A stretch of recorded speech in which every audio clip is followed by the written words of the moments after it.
The Liberals, in their campaign efforts, have said that Conservatives have failed the Canadian Armed Forces. I hope the Liberals figure out who's been in charge for the last 10 years. I'm Sheila Gunn Reid, and you're watching The Gun Show.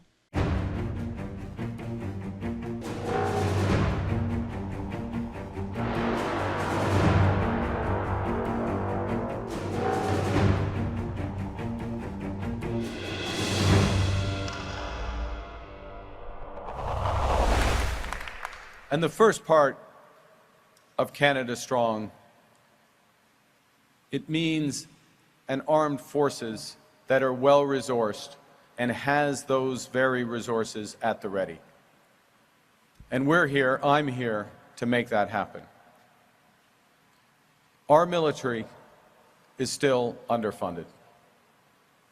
Under the last Conservative government, when Pierre Poilievre was a minister, that government was spending less than 1% of GDP on defense. And Conservatives abandoned our armed forces and shamefully abandoned our veterans, closing area offices across Canada.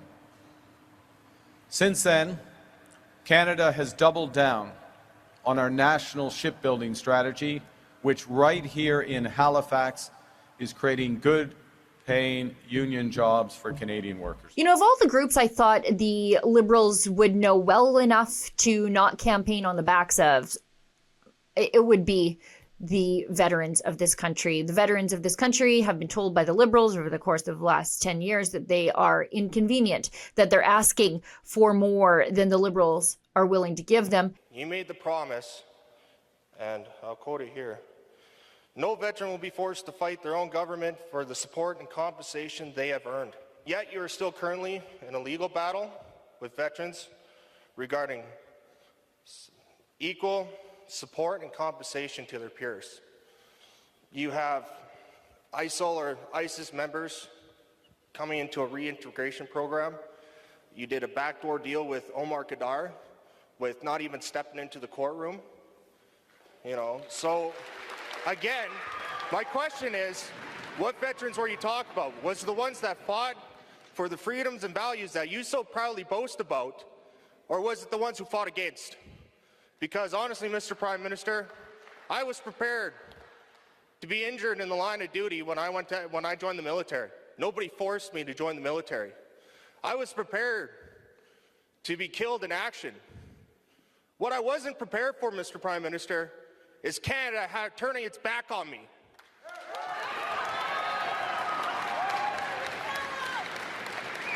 So which veteran was it that you were talking about? Why are we still fighting against certain veterans groups in court? Because they're asking for more than we are able to give right now. And they have been offered medical assistance in dying, told it's their civic and national duty to just drop dead instead of seeking care and help. With respect to MAID, I have a letter in my file because I had to face that as well. I have a letter saying that if you are so desperate, madam, we can offer you MAID, medical assistance in dying. Is Mark Meinke. I'm an Army veteran who served with the Princess Patricia's Canadian Light Infantry. In 1994, I served as a UN peacekeeper during the genocide in Croatia. And for the record, it was not ethnic cleansing. I hate that word. It was a genocide. Ethnic cleansing is a euphemism. I was on rotation for Operation Harmony. As a result of my service and numerous incidents that happened during my tour, I was injured with PTSD. A fellow veteran who runs peer support put his hand on my shoulder and said, "Let's talk. You should come off to peer support." I'm like, "No, that's not for me, man." But he convinced me, and I went. And it grew. Then I became a peer support facilitator a year later. The veteran, as a result of that this is all about, came to me directly and gave me 2 recordings that were said on Wednesday to not exist. And they are in my possession, and they're on my phone. That caseworker did not inform him of services. That caseworker not only offered MAID, it was unprompted, and it was pushed after 2 no's. You'd think 2 no's would do it. It did not. I have here the transcript, which of course I cannot get a hold of the veteran because he was so distraught he left the country. From the government agency, Veterans Affairs Canada, that exists to help them. And yet, Liberal leader Mark Carney making campaign statements that it is the Conservatives who have failed Canada's veterans. The Liberals had 10 years to fix the problems of the Canadian Armed Forces and the Veterans Administration. They have not. I think they've made it worse, but that's just my opinion on the outside looking in. I thought I would call a veterans advocate and a veteran himself, Mark Meinke. He's a Alberta-based, internationally renowned podcaster. He's suffered trauma and now he fights to help people get over it or recover from it as best they can. And he's got some things to say about how the Liberals are campaigning on the backs of the Canadian Armed Forces. Take a listen.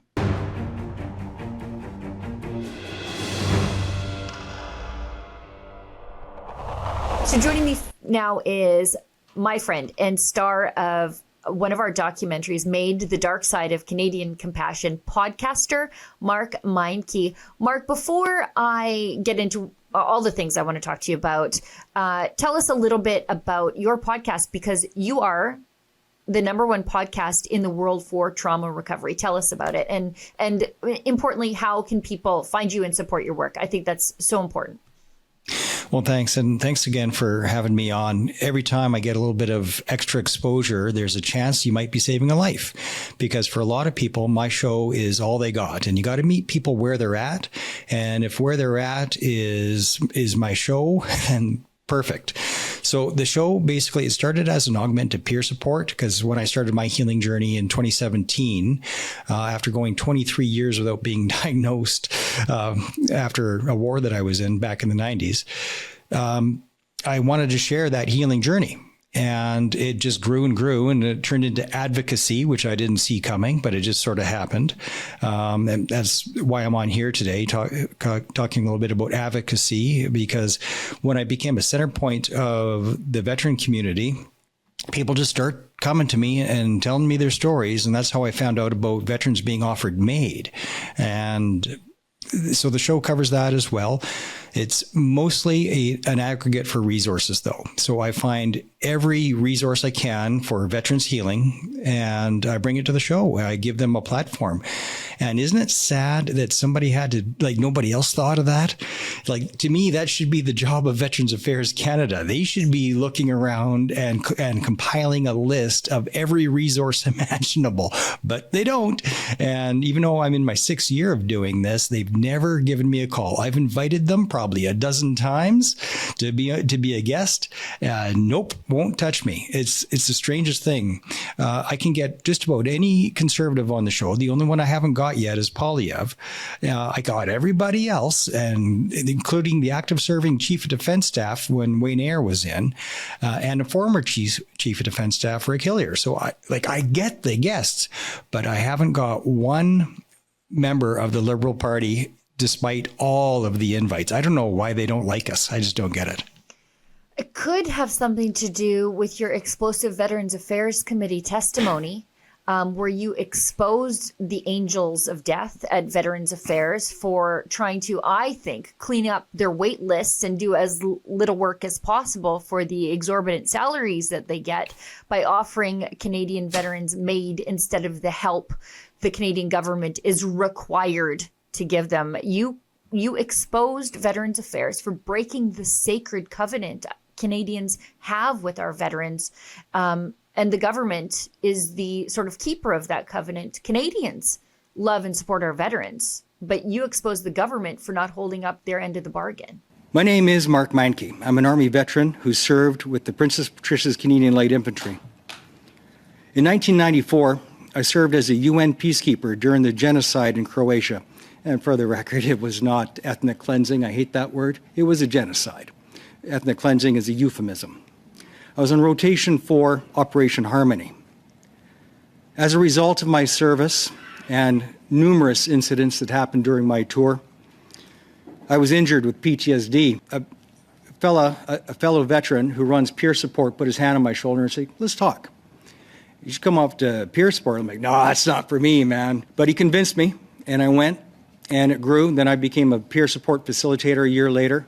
The veteran, as a result of that this is all about, came to me directly and gave me 2 recordings that were said on Wednesday to not exist. And they are in my possession, and they're on my phone. Well, I think that has made me persona non grata with the Liberals for sure. And evidence of that is when I testified the next time. And everybody, all the other witnesses had questions, but not me. Blake Richards had a couple questions for me, but everybody else pretended that I wasn't even there. So they don't want to talk to me anymore because I'll tell you the truth. I'll tell you what I've actually found. And it's not good.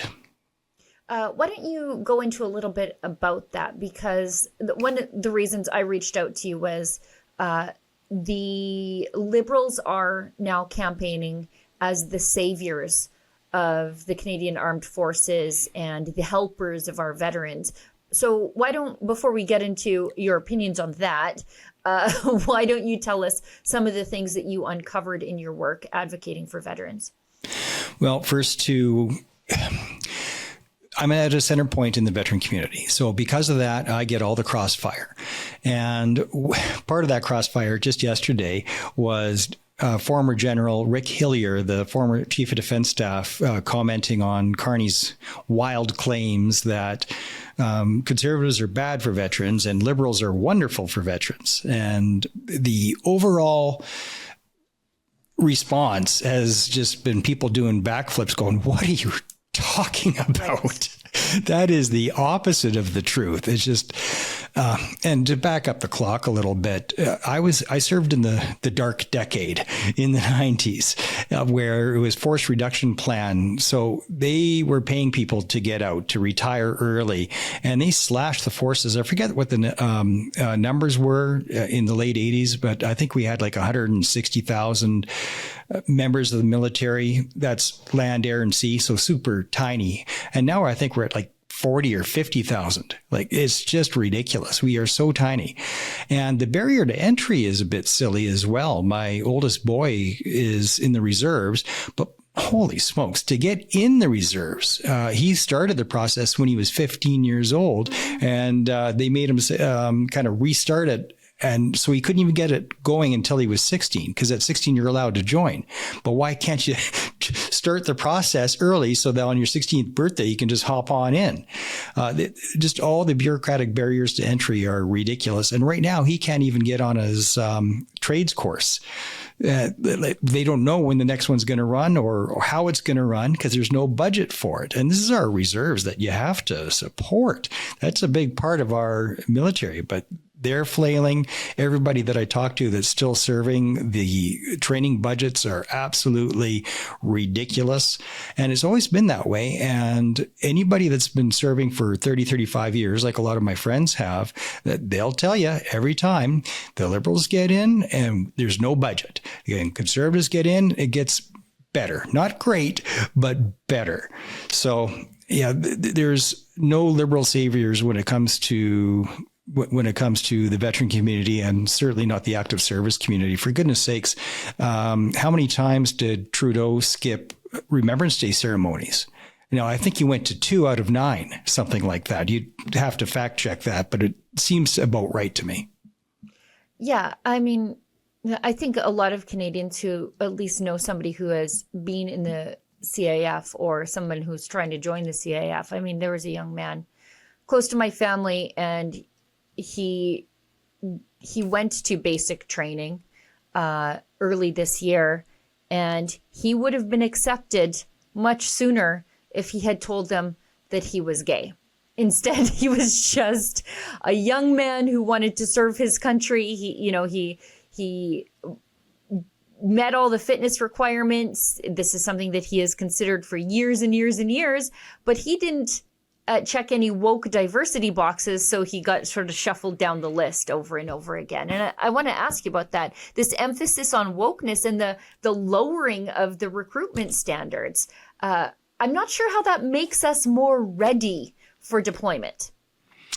I got some mixed feelings on it. So when I served in the 90s, if a dude was gay, especially in the infantry, because that's the scary part of the you're the professional killer.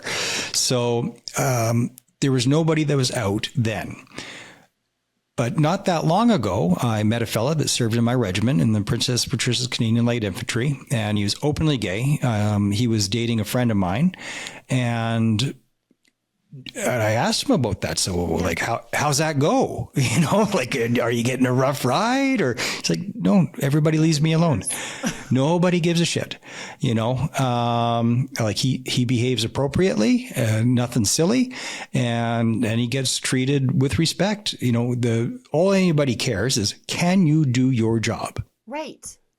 Can you do your job? And that's it.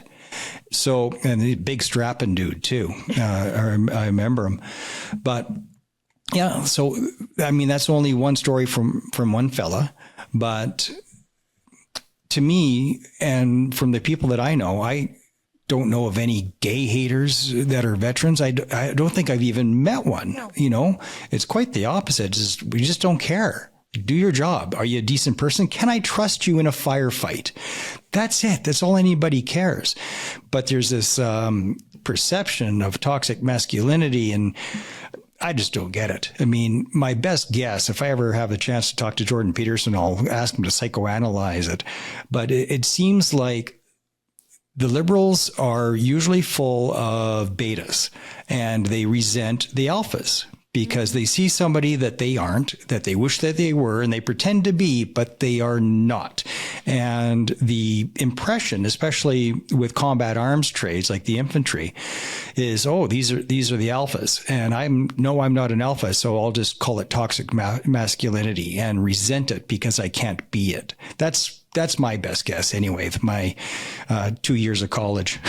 Yeah, I mean, I think you're right. I think there's a gross misunderstanding of the mindset of the men and women in the military, that I think it's the soft bigotry of low expectations from the left, saying, like, these guys in the military, they must, because they are so masculine, that they must hate the gays. Instead, they just don't care. Like, they just don't care at all. They just don't care.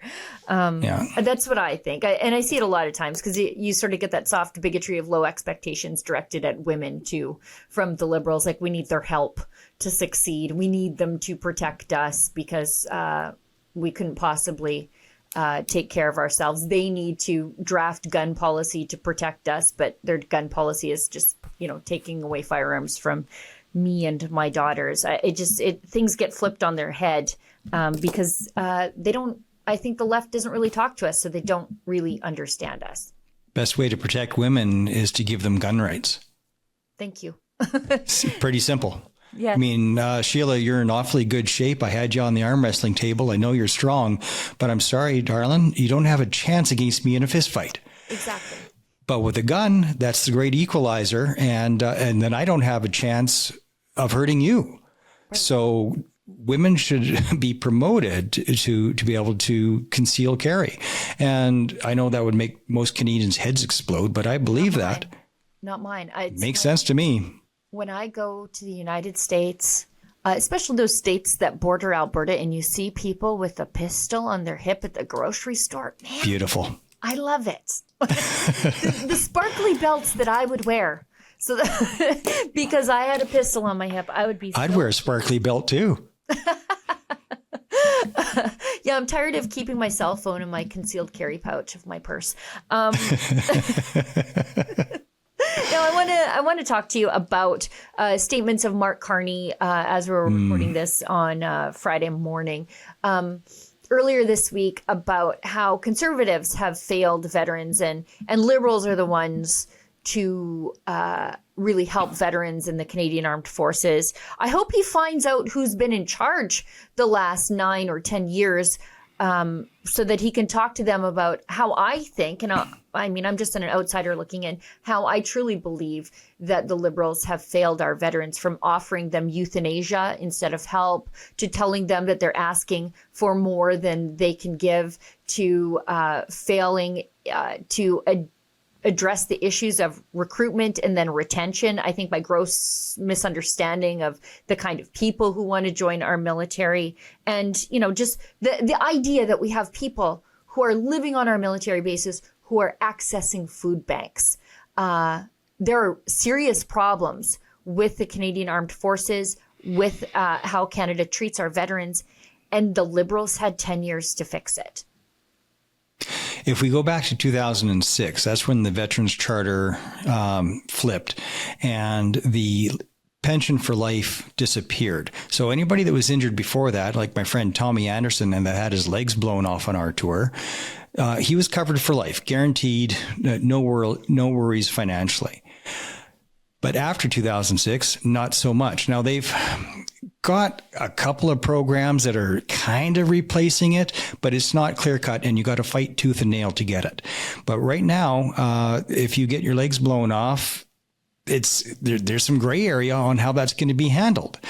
And most veterans, they're going to be feeling abandoned because of what happened in 2006. And that was bilateral. That was everybody. So everybody piled on with somehow the help of the Royal Canadian Legion, which absolutely is not our voice, should never be considered our voice. They have no idea what the veteran community is, except for with a few exceptions. I know some great ones, but all in all, the Legion is not what they were 80 years ago and has no place speaking on our behalf, none whatsoever. But they all got together and scrapped the Veterans Charter in 2006. So that's where most people are going to say, no, you're not the savior. Everybody failed with that. Now, in the last 10 years, there are programs that are available, which are good, but try to access them. That's the challenge, the bureaucratic nightmare. My wife is a former school principal and a university professor. She can't get through the mess, and she's good at that stuff. There's no veterans, almost no veterans, that can access the programs that they are entitled to and that they need without help. So we have service officers, and that's where the Legions do well, where there's people that know the system, where the goalposts are constantly moving, and the names of the programs are always shuffled. They're always shuffling the deck chairs, and you don't know, okay, well, that program was called one thing last week, a different thing this week, and the criteria to apply for it has changed. It's impossible. Almost nobody can do it without help. And that is predatory. Creating barriers to entry, bureaucratic barriers to entry for life-saving treatment is predatory. And people are dying because of it. I know of several that haven't even bothered. A friend of mine, just a couple of weeks ago, we were chatting. I served with him. We were in Croatia together, and he was blown up by a grenade way back in '91, and the shrapnel is still in there. And now he's looking at his foot might have to be amputated, and they haven't helped him the whole time. It's like, well, we're not sure that's service related. It's grenade shrapnel. What are you talking about? I didn't get this at Walmart. And so now he might be losing a foot because since 1991, there's been no follow-up, no correct treatment, and he has no idea where to go or what to do and how to deal with it. I'm like, dude, I'm the subject matter expert. Call me. I'll help you. I will, But we need to help each other because you can't wait for VAC. That's why my entire show exists, because Veterans Affairs isn't putting together a list of service providers. It doesn't exist other than my show. Well, why was that up to me? But, you can't wait for the government to save you. You got to step up yourself and just do it. So I did. And I'm so glad you did, because I know you help many, many people in the veteran space, but it's not just the veteran space. Your show also focuses on trauma recovery in general. And I think you do it in a very raw way, in an honest way. And I think a lot of people are very grateful for that because you're very open. And I know you were very open with me in our documentary about what happened to you and what drove you to be an advocate for veterans and to really be someone who fights against medical assistance in dying being offered to our veterans because you found yourself in that headspace one day. I was at the edge. I attempted suicide in 2021. I had what some would call a psychotic break. Others would say a dissociative episode, and my brain wasn't working. And I didn't think that I was trying to end my life. I just thought, oh, this will be an interesting sensation. It'd be kind of like getting a tattoo opening up my wrist. And whoa, what a nice sleep and how relaxing this will be. My brain was not working. I was in overload. And it was Veterans Affairs that put me there more than anything else, because I felt like I was getting closer and closer to the edge. But the only resources that were offered to me were through the OSI clinic. It's Operational Stress Injury Clinic. And the therapist that I had, when I told her that I was worried that I might do this because, she says, no, you won't. You're fine. If you haven't done it yet, you won't do it. And not great advice. Oh, yeah. And the knife that you would envision using, just hide it. That's what she said. And so I fired her. 2 weeks later, I thought about it. I didn't react. I responded. I waited 2 weeks to sort of stew on that advice. And before I realized, oh my gosh, that was really not helpful. And matter of fact, that was pretty damaging because when I knew I was getting close to the edge and I needed help. The one place I went for help didn't help. It was almost like she was daring me, like she was trying to push me off the edge. And 3 months after that phone call, I did snap and I attempted to take my life. So that sucks. And telling my wife that after the fact when I survived it and telling my children, not good. And that didn't land very well. And now they're always kind of got an eye on me, even though I'm okay now. But the place I went for help didn't help. They hurt. And that's called sanctuary trauma, where the people you're supposed to be able to trust to help you hurt you. And it's one of the most brutal things to get over and get through. So that's been my experience with Veterans Affairs and using the system. And just to throw it in there, I'm not discouraging talk therapy, not at all. Like it's better than nothing, but the effective rate, and these are numbers right from our own OSI clinics, and it's also throughout the American military, 12 to 16% effective. 12 to 16%. That's it. Now, what they call effective, who knows? But 12 to 16% is all Veterans Affairs offers me. That's why my show exists, because there's got to be a better mousetrap than that. And there is. I've found dozens of them, and I bring them to the show so people can decide and choose like a Chinese menu. Like, what do you want? It's all there. And I think it's great. I know people who are friends of mine who are veterans who, I mean, you're the #1 trauma recovery podcast in the world. So it's no surprise to you that people I know regularly listen to your show. And I'm just so grateful for it. And I know they are too. Before I let you go, because I could keep you all day, you know that. I want to talk to you about, we touched on the Liberals a little bit in their, campaigning on the backs of helping the veterans. But the polls show right now that the huge lead for the Conservatives has vaporized, and actually shows the Mark Carney Liberals in the lead. I want to get your thoughts on that. I'm not sure the polls are accurate, given that we just saw, the polls get the American election completely wrong. But I just want to get your sense on this, because we were talking about it before we started recording, and I thought, that's a great conversation for us to have recorded. So tell me what you think. Well, it seems just like the U.S. election to me. I'm calling him Kamala Carney. Every time he opens his mouth, it's just mumbling and fumbling, and he doesn't know what he believes. He's just trying to figure out what he should say that might play well. The guy is, to me, just inauthentic, and I'm not getting any good vibes off him. He says one thing on one day, 2 days later in Quebec, he says exactly the opposite thing and equally strong. So, I mean, he's just not honest, and the media is covering for him, and it's just like Kamala Harris. It's the same. The polls had her, oh, it's a close race. It's neck and neck. I don't think so. I mean, you look at the Poilievre rallies, and they're packed, and they have been for 3 years. He was doing rallies back when you just started as in leadership, and the places were packed, as that one in Calgary, a huge venue at I think Spruce Meadows, and it was packed. Adam Sos was there. Yeah. Well, how can you have packed venues, large venues on one side, empty rooms on the other, and yet they're ahead? There's no actual enthusiasm for it. It's CBC and CTV depend on taxpayer dollars.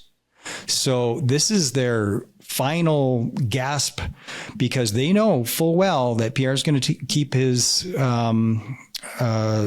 promise, and he's going to force them to move out of the basement and go on their own. You know, they're not going to rely anymore on the government to survive. And if you have to rely on the government to survive, you're not a viable business. Right. Your business as broadcasters is to get and keep eyeballs. And people think they can do that nowadays through being sensational or making people angry or scared. And yeah, to a degree, that works. But what people are dying for, why my show is successful, why your show is successful, people want to trust. They want authenticity. That is what they want. And people are just seeing through it now. They know that they're being lied to. I haven't turned on. I used to love CBC. I remember when I was a kid, I wanted to have a CBC shirt, you know, because it just made me feel more Canadian and Canadiana. And I used to love David Suzuki. I thought he was the best. And now I'm thinking, oh my God, you know, where are you now? Like, where's the cool guy from the nature of things now? Where's CBC now? It's dead. It's dead and buried. And that nostalgia is all I got left for the warm, fuzzy feelings of Canadiana that I used to have for the CBC. That's gone because they just cannot tell the truth. They can't do it. And now that they're in their death throes, they're pulling out all the stops, and that's all it is. So all we're listening to is propaganda. It's funny. You'll hear CBC lamb-based RT, Russian television. Oh, that's Russian propaganda. And how are you not Canadian propaganda? It's the same thing. RT, CBC, same thing, different country. Yeah. Yeah. You know, I'm so glad you made that point. Because yeah, you'll frequently see them saying, well, RT, that's the Russian state broadcaster, and it's like, you're the Canadian state broadcaster. You guys know where you get your money? Actually, sometimes I think they don't, or they forget, or they take for granted that they are the Canadian state broadcaster, and so they have a mandate to be, as you say, authentic. And speaking of inauthenticity, I do get that vibe from Mark Carney, and you can see it in his treatment of even the slightest of a prickly question from the mainstream media. He loses his cool. He snaps, because I don't think he's ever been in a job where he's been fact checked before. And now this morning, we're recording this Friday, allegations of plagiarism against him for his master's thesis. So his whole life. Oh, that's just Russian disinformation, don't you know? Right. Yeah, Putin cooked that one up. Yeah. His whole life is built on never being fact checked, and so it shows up now in his treatment of the media. Well, it's kind of dangerous. Like Trudeau was known for screaming at women a lot, right. Women that worked for him, and a couple of them have been brave enough to come forward and say, "Yeah, like I was terrified of the guy, he's just screaming at me because he just couldn't stand a strong woman." And but Carney's even worse, because Trudeau. He had the ability, if nothing else, he had the ability to put on a fake smile for the camera, and he could take a beating in public, and he did all the time. Our friend Brock Blaschek, when he told him, you're asking for more than what we can give right now.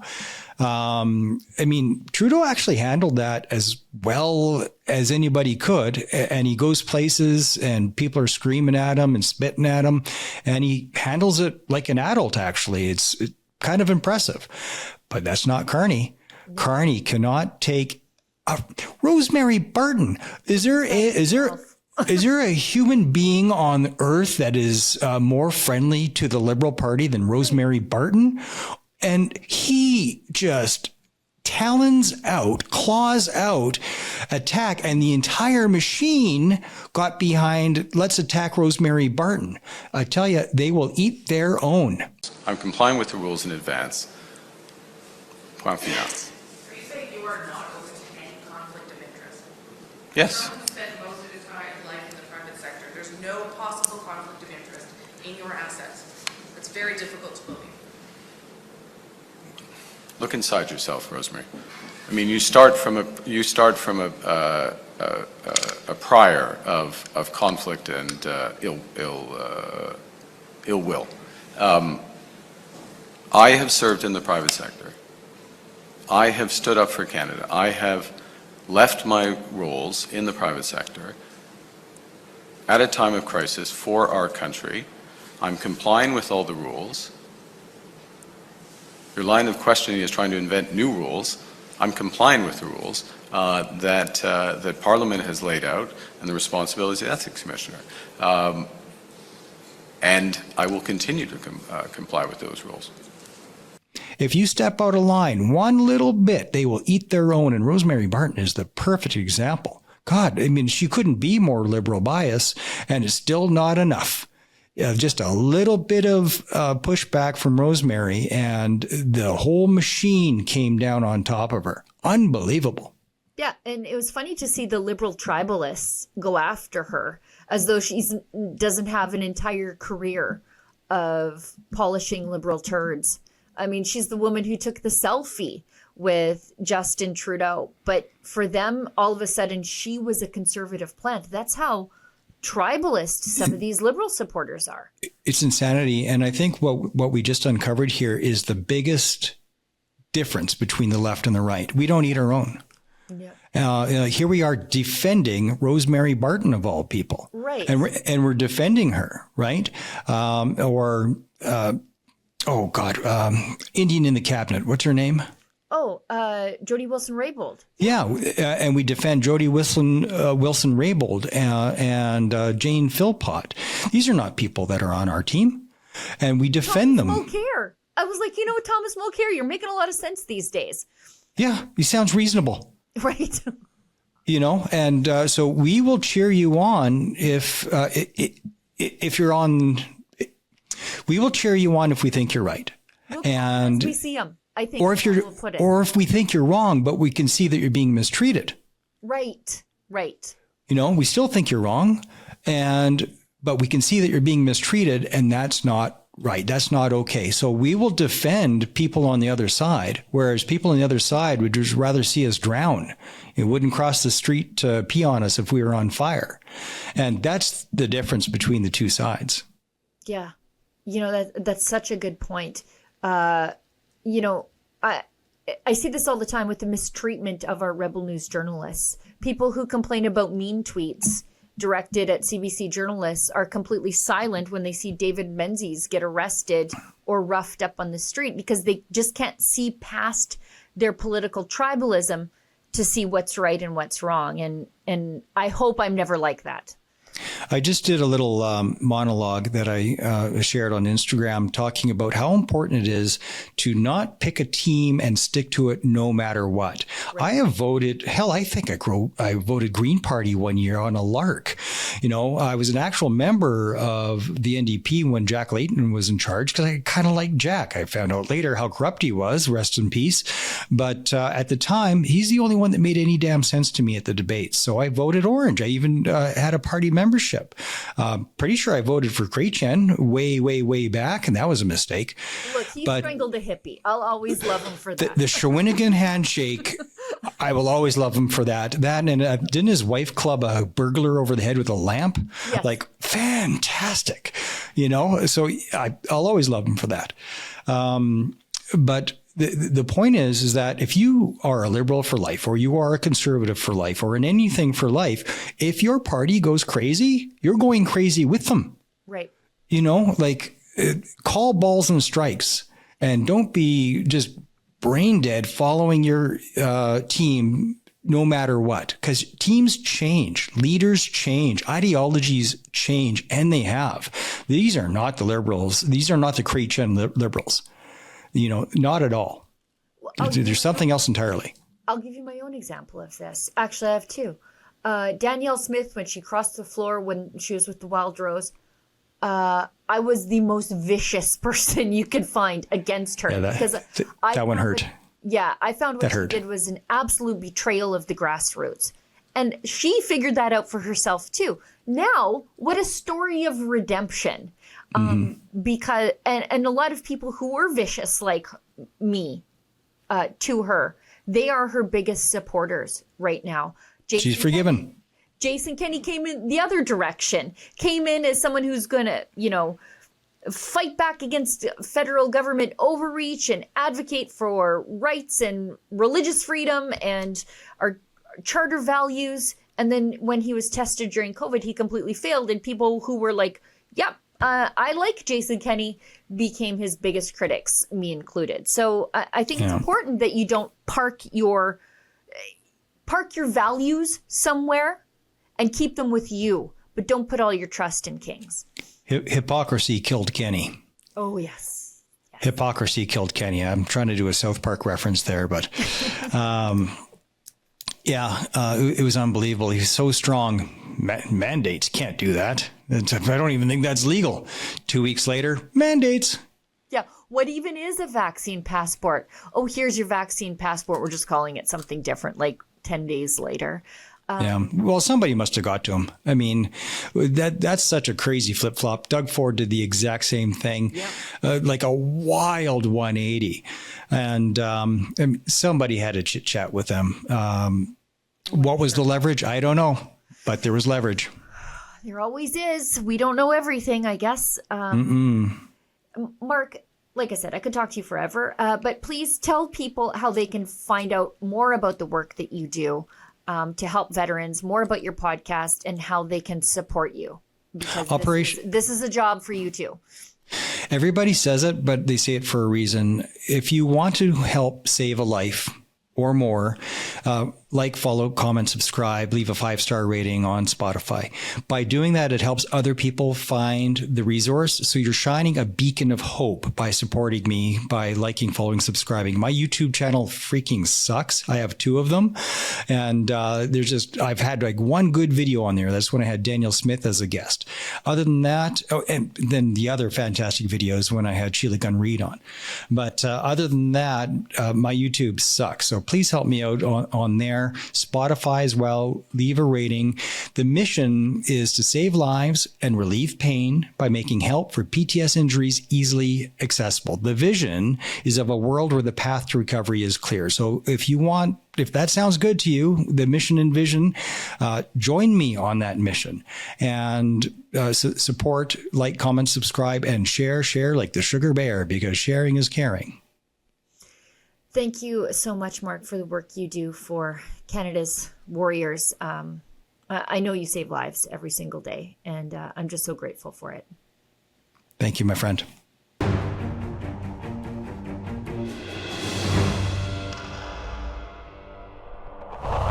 Okay, we've come to the last portion of the show wherein I invite your viewer feedback. One of the best ways to get in touch with me to let me know what you thought about my interview with my friend Mark is to email me. Send me an email to Sheila@rebelnews.com. Put gun show letters in the subject line. Now, if you're watching a free clip of the show, or let's say you've shared a free clip of the show with your friends, encourage your friends to leave a comment wherever they might find it, YouTube, Rumble.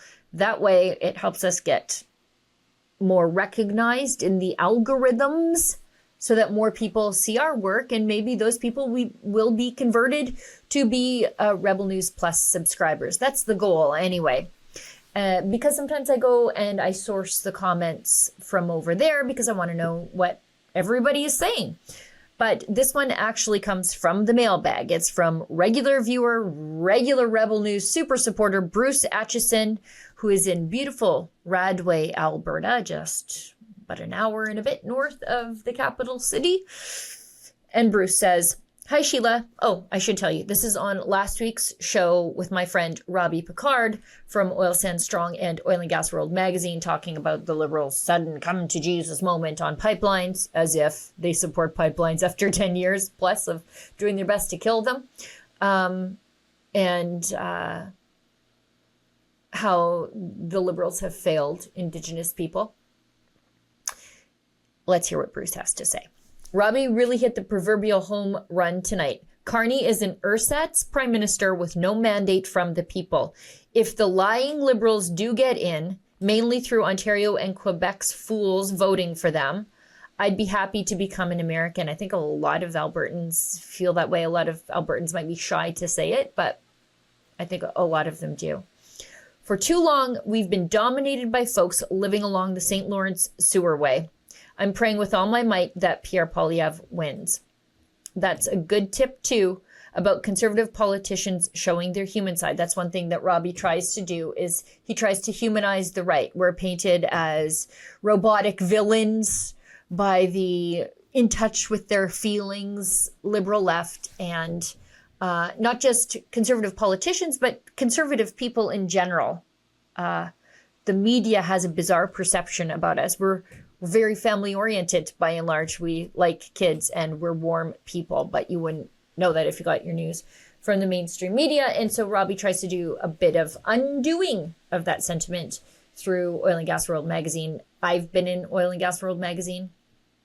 This month, it's Conservative MP from Lakeland, Shannon Stubbs, who is lovely. Pierre already does that, and I hope Shannon Stubbs will do the same. Yours with Delta the Cat, Bruce Atchison. Yeah, I saw some really sweet photos of Pierre Poilievre on the campaign trail with his little ones. Both, I think it was on a train, and then at a campaign event, and he had his little one on his shoulders.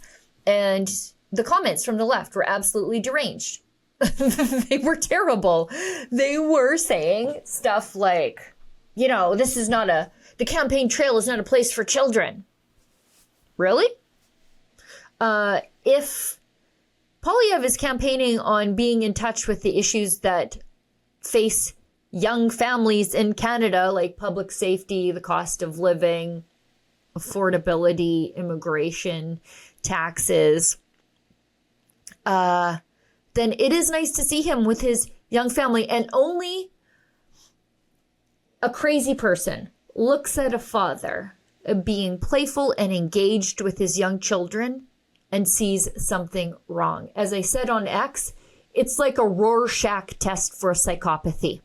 If you look at a father enjoying spending time, as much time as he possibly can with his young children, and see something wrong, oh, there's something wrong, but it's inside of you.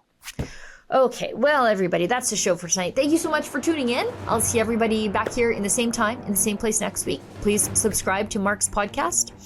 And as I always say, don't let the government tell you that you've had too much to think.